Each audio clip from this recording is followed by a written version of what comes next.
Good morning! Ayan, maghimot taong salad guys. Natay figs, then naasay kamatis, then ato sa dang butangan og avocado. Kamatis na siya nga gagmay, cherry tomatoes. So ayan nato sa na siyang hugasan. Hugasan na to siya maayo kay dili ra bagyo na tangtangon na ang kuan panit. Na ang with panit din na siya. Kay kanang figs pod kay makaon na siyang panit. So ayan, ato na siyang hugasan og maayo. Then, ato na siyang humulan og asin. Kaya ang asin, ako na siyang ikatabang sa pagpanglimpyo sa paghugas sa kanang mga inaaning na prutas.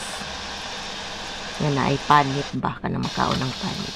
So, ayan, ato na siyang gihugasan og kanang panghugas og maayo. Nyamat kanang humulan og asin.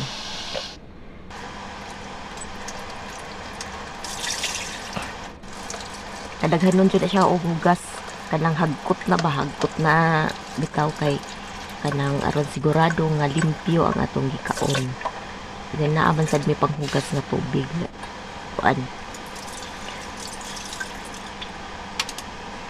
So ayan, nag-boiled ko og itlog kay ato sa na siyang isagol sa salad, boiled eggs.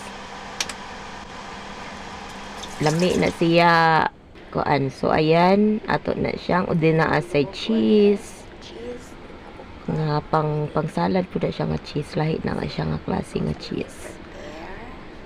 So ayan, ready na ang atong ingredients. Na atay avocado, na boiled egg, na cheese, na figs, na cherry tomatoes.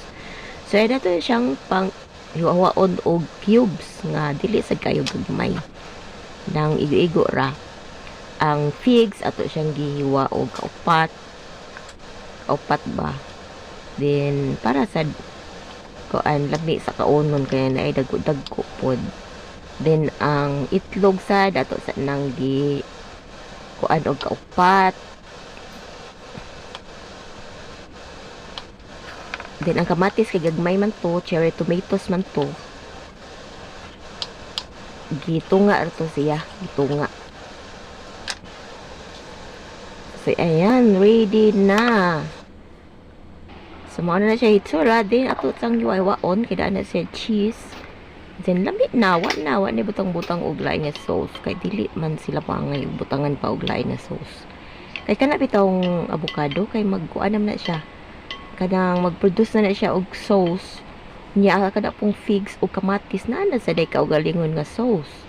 Then, lamit na siya ang resulta. So, ayan. Ready na. Ready to serve na. Healthy